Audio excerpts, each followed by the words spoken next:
ಇಲ್ಲ, ಕಾಲಿಡ್ಕೊಂಡು ಕೇಳಬೇಕು. ನೆನ್ನೇನು ಅವರು ಮುಳ್ಬಾಗಿಲ ಮೇಲೆ ನೆನ್ನೇನು ಹೇಳಿದ್ದಾರೆ. ಅವ್ರಿಗೆ ಏನಾಗಲಿ ಏನೋ ಗೊತ್ತಿಲ್ಲ, ಅವ್ರ ಮೂಡ್ ಯಾವ ಕಡೆ ಇದೆ ಅಂತಲೂ ಗೊತ್ತಿಲ್ಲ ನನಗೆ. ನಾನು ಹೇಳಿದ್ದೇನೆಂದರೆ, ಅಭಿವೃದ್ಧಿಗೋಸ್ಕರ ನಿಮ್ಮಲ್ಲಿ ವಿಡಿಯೋ ಇದೆ ನೋಡ್ಕೊಂಡ್ರೆ, ಅಭಿವೃದ್ಧಿಗೋಸ್ಕರ CM ಹತ್ರ ಹೋಗಿ ಒಂದು ತಂದೆ ಸಮಾನರವರು ಒಂದು ಕಾಲಿಗೆ ನಮಸ್ಕಾರ ಹಾಕಿ ಏನೋ ಒಂದು ಪ್ರೀತಿಯಿಂದ ನಮ್ಮ ಕ್ಷೇತ್ರಕ್ಕೆ ಹಿಂಗಾಗಬೇಕು ಈ ಥರ ಆಗ್ಬೇಕಣ್ಣ, ಏನೋ ಸಹಾಯ ಮಾಡಿ. ನಾನು ನಿನ್ನ ಕಾಲಿಗೆ ನಮಸ್ಕಾರ ಹಾಕ್ಬಿಟ್ಟು ದುಡ್ಡು ಇಸ್ಕೊಂತ ಹೇಳಿಲ್ಲ. ನಾನು ಕಾಲಿಗೆ ನಮಸ್ಕಾರ ಹಾಕಿ ದುಡ್ಡು ಇಸ್ಕೊಂತ ಹೇಳಿಲ್ಲ.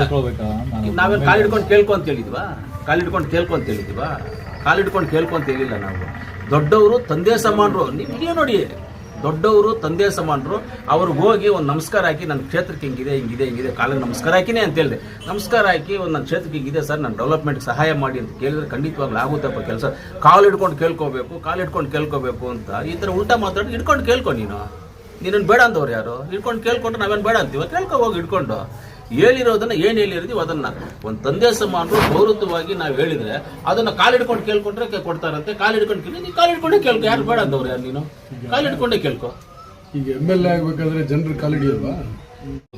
ಕ್ಷೇತ್ರದ ಜನರ ಕಾಲಿಡ್ತೀವಿ, ಹಿರಿಯರ ಕಾಲಿಡಿತೀವಿ. ಹಾಗೆ ಕ್ಷೇತ್ರಕ್ಕೆ ಅಭಿವೃದ್ಧಿಗೋಸ್ಕರ ಕಾಲಿಡಿದ್ರೆ ತಪ್ಪೇನಿದೆ? ನಮ್ಮ ಭಾವನೆಯಲ್ಲಿ ತಪ್ಪಿಲ್ಲಪ್ಪ. ನಾವು ನೀನು ಕಾಲಿಡ್ಕೊಂಡು ಕೇಳ್ಕೊ ಅಂತ ಹೇಳಿಲ್ಲ ಯಾರಿಗೂ.